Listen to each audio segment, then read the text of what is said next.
ഇന്ന് ഞാൻ ഉണ്ടാക്കാൻ വന്ന ഒരു സ്പെഷ്യൽ ഒരു ഐറ്റമാണ്. അതൊരു ഈവനിങ് സ്നാക്കായിട്ടൊക്കെ ഉണ്ടാക്കാൻ പറ്റിയ ഒരു സാധനം. അത് നമ്മുടെ ഇവിടെ നാടനല്ല, ലക്ഷദ്വീപിലെ ഒരു പലഹാരമാണ്. അത് ഞാൻ എങ്ങനെ എനിക്ക് കിട്ടിയെന്ന് വെച്ചാൽ ഫേസ്ബുക്കിൽ ഒരു ദിവസം പാചകക്കുറിപ്പിക്കകത്തിൽ എനിക്ക് കിട്ടിയതാണ്.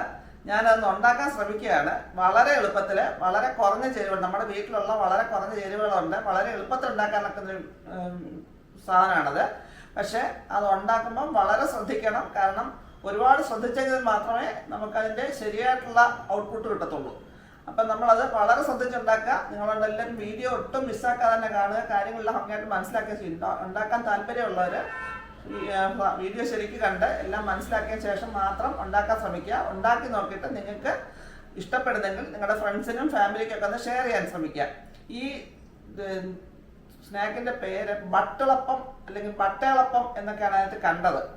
അപ്പോൾ അത് ഞാനൊന്ന് ഉണ്ടാക്കാൻ ശ്രമിക്കാൻ നമുക്ക് വീഡിയോയിലേക്ക് പോകാം. അതെങ്ങനെ ഉണ്ടാക്കാൻ നമുക്കൊന്ന് നോക്കാം. അതുകൊണ്ട് നമുക്ക് ബട്ടേളപ്പം ഉണ്ടാക്കാൻ വേണ്ടിയിട്ട് നമുക്ക് വേണ്ടുന്ന മെയിനായിട്ടുള്ള ഇൻഗ്രീഡിയൻസ് മുട്ട, പഞ്ചസാര, പിന്നെ നമുക്കൊരു ഇച്ചിരി ഏലക്കാപ്പൊടിയാണ് അതിൻ്റെ കൂടെ വേണ്ടുന്നത്. നമുക്ക് ആദ്യം ഈ മുട്ട ഈ ബൗളിനകത്തോട്ട് ഒഴിച്ചു കൊടുക്കുക. 5 മുട്ട എടുത്തിട്ട് ഞാൻ മുട്ടയ്ക്ക് നിറക്കുറവെന്ന് തോന്നിയാൽ നമുക്ക് ഇച്ചിരി ഫുഡ് കളർ വേണേൽ ചേർക്കാം. ഞാൻ ഫുഡ് കളറൊന്നും ചേർക്കുന്നില്ല, ഒറിജിനൽ കളറിൽ തന്നെ കിട്ടണമെന്ന് വെച്ചിട്ട് ഫുഡ് കളറൊന്നും ചേർക്കുന്നില്ല. അതിൻ്റെ കൂടെ തന്നെ 5 ടേബിൾ സ്പൂൺ പഞ്ചസാര, 5 മുട്ടയ്ക്ക് 5 ടേബിൾ സ്പൂൺ പഞ്ചസാര. ഇനി ഇതിനെ നമുക്കൊന്ന് അടിച്ചെടുക്കണം. ഇതാ ഞാൻ പറഞ്ഞ് ശ്രദ്ധിച്ച് കാണണമെന്ന് പറഞ്ഞാൽ അടിച്ചെടുക്കുമ്പം മുട്ട പതയാൻ പാടില്ല, മിക്സിക്കകത്തങ്ങ് അടിക്കരുത്. ജസ്റ്റ് മുട്ടയൊന്ന് ഉടഞ്ഞ് 5 മുട്ടയൊന്ന് ഉടഞ്ഞ് വരികയാകുള്ളൂ, ഒന്ന് യോജിച്ച് വരണം. ഇങ്ങനെ ചെറുതായിട്ടൊന്ന് അടിച്ച് വരികയാകുള്ളൂ. മിക്സിക്കകത്തോ ഇല്ലെങ്കിൽ ബീറ്റർ കൊണ്ടൊന്നും അടിച്ച് അതിനെ വല്ലാണ്ട് പതപ്പിച്ചെടുക്കരുത്. എന്നിട്ട് നമുക്കതിനെ ഒന്ന് ചെറുതായിട്ട് ഇങ്ങനെ ഒന്ന് മിക്സ് ചെയ്തെടുക്കാം. ഞാൻ ചെറുതായിട്ട് തന്നെ ഇങ്ങനെ മിക്സ് ചെയ്തിട്ടേ ഉള്ളൂ. ഇനി നമുക്ക് ഇതിനകത്തേക്ക് ഒരു നുള്ള ഏലക്കാപ്പൊടി, ഒരുപാട് വേണ്ട, ഒരു 1/4 ടീസ്പൂൺ മതി. എന്നിട്ട് പഞ്ചസാര ഏലക്കയുടെ ചേർത്ത് വെച്ചേക്കുന്നതാണ്, അതിനെ ചേർത്ത് കൊടുക്കാം. എന്നിട്ട് ഇതെല്ലാം കൂടെ ഒന്ന് മിക്സ് ചെയ്തെടുക്കണം. വെറുതെ മിക്സ് ചെയ്തെടുക്കുക, ഒരു കാരണവശാലും ഇത് പതയാൻ പാടില്ല. ഇങ്ങനെ ഇത് വെച്ച് വെറുതെ ഇങ്ങനെ മിക്സ് ചെയ്തെടുക്കണം. ഇതിപ്പോൾ ശരിക്കും നല്ലപോലെ മിക്സ് ചെയ്തെടുത്തിട്ടുണ്ട്, ഒട്ടും പതഞ്ഞിട്ടില്ല എന്നുണ്ടെങ്കിൽ ഇരിക്കണം. ഇനി നമ്മൾ ചെയ്യേണ്ടത് ഇതിനെ ഇതാണ് ഓരോ സ്റ്റെപ്പും കണ്ടു വെക്കണം എന്ന് പറയുന്നത്. എൻ്റെ ചായ അരിക്കുന്ന ഒരു അരിപ്പ, ആ അരിപ്പയ്ക്കകത്ത് കൂടെ ഇതിനെ ഒന്ന് അരിച്ചെടുക്കണേ. മുട്ട അപ്പോൾ അരിക്കുന്നത് എന്തിനാന്ന് വെച്ചാൽ മുട്ടയ്ക്കകത്ത് പാട പോലത്തെ സാധനം വരുമല്ലോ ഇങ്ങനെ, ആ പാട ഇല്ലാതെ വേണം നമുക്കിതെടുക്കാൻ. അതുകൊണ്ട് മുട്ട നല്ല ചായ അരിക്കുന്ന അരിപ്പയ്ക്കകത്ത് ഇട്ടൊന്ന് അരിച്ചെടുക്കണം. വലിയ കണ്ണുള്ളതിനകത്തൊക്കെ അരിക്കരുത്. പിന്നെ ഇങ്ങനെ നമുക്കൊന്ന് അരിച്ചെടുക്കണം. എന്നിട്ടിപ്പോൾ നമ്മൾ നല്ലപോലെ അരിച്ചെടുത്ത് ഇത്രയും പാട പോലത്തെ സാധനം ഇത് അതിനകത്ത് വേണ്ട. ഈ സാധനം ഉണ്ടല്ലോ, ഇത് നമുക്കതിനകത്ത് വേണം, പാട പോലിരിക്കുന്നത്. ഇത്രയും സാധനം മതി. ഇനി നമുക്കിത് ഉണ്ടാക്കുന്നതും വളരെ സൂക്ഷിച്ച് വേണം. അതെങ്ങനെയാണെന്ന് നമുക്ക് നോക്കാം, എങ്ങനെ ഇത് ഉണ്ടാക്കുന്നതെന്നുള്ള കാര്യം. ഇപ്പോൾ അതുകൊണ്ട് നമ്മുടെ ആ ബട്ടേളപ്പത്തിനുള്ള മുട്ടയെല്ലാം റെഡി ആയിട്ടുണ്ട്. അതുകൊണ്ട് ഞാൻ എടുത്തേക്കുന്നത് ഇഡ്ഡലിക്കുട്ടത്തിൻ്റെ തട്ട്. ഇഡ്ഡലിക്കുട്ടം എടുത്തകത്താണ് ഇത് ഉണ്ടാക്കുന്നത്. ഉണ്ടാക്കുമ്പോൾ ഒരു കാര്യം പ്രത്യേകം ശ്രദ്ധിക്കണം എന്ന് പറഞ്ഞാൽ, ഇഡ്ഡലിക്കുട്ടത്തിൽ നമുക്ക് 2-3 തട്ടൊക്കെ ഇഡ്ഡലിക്കുട്ടമൊക്കെ കാണും. പക്ഷെ ഒരു കാരണവശാലും ഒരു തട്ടിൽ കൂടുതൽ വെക്കാൻ പാടില്ല. കാരണം ആ മേലത്തട്ടിൽ നിന്ന് ആവിയും വെള്ളവും ഇതിൻ്റെ താഴത്തെ തട്ടിലോട്ട് അടുത്ത തട്ടിലോട്ട് വീഴരുത്. അത് കണക്കാക്കിയാണ് വെക്കേണ്ടത്. ഞാൻ ഇതിനകത്ത് ഒറ്റ തട്ടിലേ വെക്കുന്നുള്ളൂ, അത്രേ വെക്കാൻ പാടുള്ളൂ. നമുക്കതിനകത്ത് ഇച്ചിരി നെയ്യ് ഒഴിച്ചിട്ട് നെയ്യൊന്ന് തൂത്ത് പിടിപ്പിക്കുക. ഇങ്ങനെ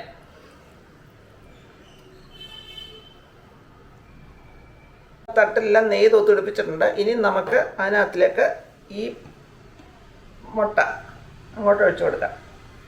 നിറച്ചൊഴിക്കേണ്ട, ഒരു 3/4 വരെ ഒഴിച്ചാൽ മതി. കൂടുതലുണ്ടെങ്കിൽ നമുക്ക് അടുത്ത പ്രാവശ്യം വേറെ തട്ടിനകത്ത് വെക്കാം. ഇതിനകത്ത് ഒരു പ്രാവശ്യം ഒരു തട്ടേ വെക്കാവുള്ളൂ, അല്ലെങ്കിൽ എൻ്റെ ആവി വീഴും, ചീത്തയായിപ്പോവും. ഇതെല്ലാം ഞാൻ അതിൽ നിന്ന് കണ്ടിട്ട് പറയുന്നതാണ്.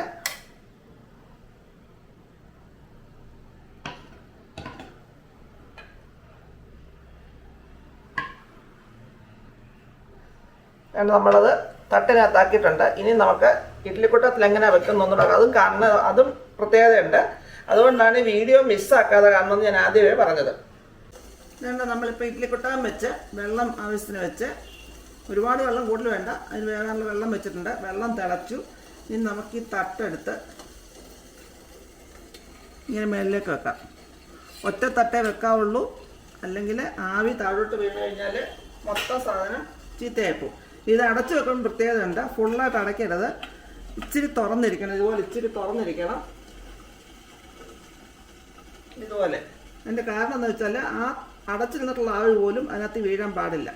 നമുക്കിനി അത് സിമ്മിലിട്ട് വേവിച്ചെടുക്കാം. ഇത് പതഞ്ഞ് ഈ സാധാരണ മുട്ട കണക്കുമ്പോൾ ഇങ്ങനെ പൊങ്ങി വരും, അങ്ങനെ പൊങ്ങാൻ പോലും പാടില്ല. അതിനാണ് ഇങ്ങനെ നമ്മൾ അടപ്പ് തുറന്ന് വെച്ചേക്കുന്നത്, ആവി വീഴാതിരിക്കാനും പൊങ്ങാതിരിക്കാനും. ഇടയ്ക്ക് നമ്മളിത് ഞാൻ തുറന്ന് നോക്കണം. എന്നിട്ട് അതിനകത്ത് എൻ്റെ ഓരോ മുന്തിരിയും കൂടെ, തണ്ടിപ്പരിപ്പൊക്കെ ഇടാന്നാണ് പറഞ്ഞു. പക്ഷേ അവിടുത്തെ സ്പെഷ്യലായിട്ട് നമ്മൾ മുന്തിരിയാണെന്ന് പറഞ്ഞു, അതുകൊണ്ട് മുന്തിരി ഇട്ടത്. അതായിട്ടെന്താ പറഞ്ഞത്. ഇനി നമുക്ക് വീണ്ടും അതുപോലെ തന്നെ പൊട്ടും പൊങ്ങാതെ വേണം വെക്കാൻ. ഇങ്ങനെ അടച്ചു വെക്കാം, മൊത്തം അടയ്ക്കരുത്, ഇങ്ങനെ വെക്കാവുള്ളൂ. ഇനി നമുക്ക് തുറന്ന് നോക്കാം. ഒട്ടും പൊങ്ങിയില്ല, നല്ല സൂപ്പറായിട്ട് വെന്തിട്ടുണ്ട്. നമുക്കിതിനെ ഇങ്ങനെ എടുക്കാം. ഇത് തണുത്തതിന് ശേഷം മാത്രമേ ഇത് പാത്രത്തിൽ എടുക്കാൻ ഒക്കത്തുള്ളൂ. തണുത്താൽ എളുപ്പം ഇളക്കിയെടുക്കാം.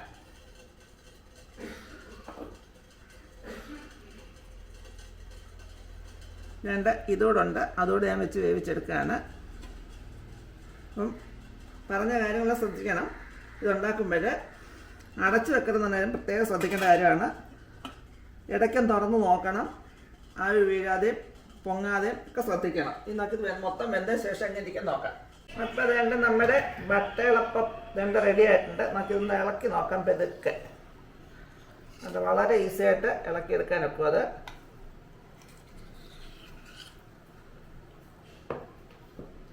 എന്നിട്ട് വൈകിട്ട് ചായയുടെ ഒരു സ്പെഷ്യൽ ഐറ്റമാണ്. അപ്പോൾ അതുകൊണ്ട് നമ്മുടെ വട്ടയിളപ്പം റെഡി ആയിട്ടുണ്ട്. നമുക്ക് ടേസ്റ്റ് അറിയാൻ നോക്കിയാൽ എങ്ങനെ ഉണ്ടെന്ന്, അത് സോഫ്റ്റ് ആണോ ടേസ്റ്റ് എങ്ങനെയെന്ന് നമുക്ക് നോക്കാമേ.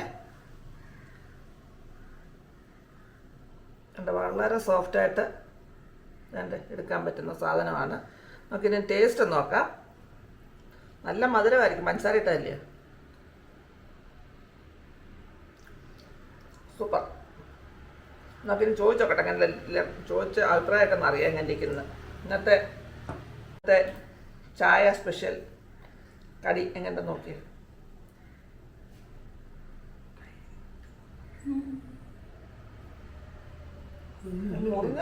അത്ര ഉള്ള പൊങ്ങി എടുത്തില്ല, അതാണ് ഇരിക്കുന്നത്. അങ്ങനെയുണ്ട്. ഇത് ലക്ഷദ്വീപിലെ, ഇത് ഫേസ്ബുക്കിൽ നിന്ന് കിട്ടിയതാ. മുട്ടയാണ്, പക്ഷെ മുട്ട ഉണ്ടാക്കുന്ന പ്രത്യേക രീതിയിലാണ് ഉണ്ടാക്കുന്നത്. നമ്മൾ സാധാരണ മുട്ട ഉണ്ടാക്കുന്നതല്ല, ഇച്ചിരി മുട്ടയ്ക്കകത്ത് പണിമണിഞ്ഞൊക്കെ ഉണ്ടാക്കുന്നത്. നല്ല ശ്രദ്ധിച്ചുണ്ടാക്കേണ്ട ഒരു സാധനമാണിത്. ഇല്ല, ഇപ്പം ആ മുട്ട സാധാരണ മുട്ട വെച്ചുണ്ടാക്കുമ്പം മുട്ട എല്ലാം ഉണ്ടാക്കി പൊങ്ങി വരും. കുറച്ച് മുട്ടയൊക്കെ പൊട്ടിച്ച് വയ്ക്കും. ഇതങ്ങനെ പൊങ്ങാതെ ഇങ്ങനെ തന്നെ ഇടണമെങ്കിൽ അതിന് വട്ടയിളപ്പം പേര് വെക്കുമ്പോൾ അതിനകത്ത് കണ്ടത്. ഞാനിന്ന് ട്രൈ ചെയ്ത് നോക്കി, അവരതിനകത്ത് കാണിച്ച രീതിയിലൊക്കെ എനിക്ക് കിട്ടി. അപ്പോൾ ഒന്ന് വട്ടയിളപ്പം അല്ലെങ്കിൽ വട്ടിളപ്പം എന്നൊക്കെയാണ് അതിന് പേര് പറഞ്ഞത്.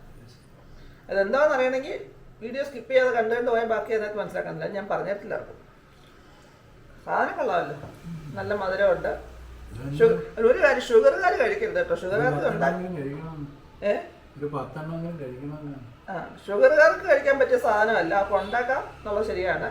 നമുക്ക് വീട്ടിലൊക്കെ പെട്ടെന്ന് വിരുന്നുകാർ വന്നാൽ മുട്ടയൊക്കെ നമ്മുടെ വീട്ടിൽ കാണും, പഞ്ചസാര കാണും, എളുപ്പം ഉണ്ടാക്കാനൊക്കെ ഒരു സാധനമാണ്. എല്ലാവർക്കും ഒന്ന് ട്രൈ ചെയ്യാനൊക്കുന്നതാണ്. എൻ്റെ ഇനി ഓരോ ഓടുകൂടി ഇരിപ്പുണ്ട്, ഞാൻ അതുകൂടെ ഒന്ന് ഇതിനകത്തോട്ടാക്കി എടുക്കട്ടെ. എന്നിട്ടിപ്പോൾ എല്ലാം ആയി. പറഞ്ഞാൽ ഒരെണ്ണം രണ്ടോ എന്തായാലും ആകത്തില്ല. പിള്ളേർക്കൊക്കെ വളരെ ഇഷ്ടപ്പെടും, കാരണം മധുരം ഉള്ളതുകൊണ്ട്. അപ്പം വെറൈറ്റി ഐറ്റംസ് ട്രൈ ചെയ്യണമെന്നുള്ളവർക്ക് ട്രൈ ചെയ്യാൻ പറ്റിയ, പെട്ടെന്ന് ട്രൈ ചെയ്യാൻ പറ്റിയ ഒരു ഐറ്റമാണ്. വെജിറ്റേറിയൻകാർ ട്രൈ ചെയ്യരുത്, ഷുഗർ ഉള്ളവരും ട്രൈ ചെയ്യരുത്. ബാക്കി എല്ലാവർക്കും ട്രൈ ചെയ്യാൻ പറ്റിയ സാധനമാണ്. ട്രൈ ചെയ്യുക. നിങ്ങൾക്ക് ചെയ്തതിന് ശേഷം നിങ്ങൾക്ക് ഇഷ്ടപ്പെട്ടോ ഇല്ലയോ എന്താണെന്ന് നിങ്ങളുടെ അഭിപ്രായങ്ങൾ കമൻറ്റ് ബോക്സിൽ ഇട്ടേക്കുക. ഇനി പുതിയൊരു വീഡിയോ കൊണ്ട് വരുന്നതിന് വരേക്കും ടാറ്റാ, ബൈ ബൈ.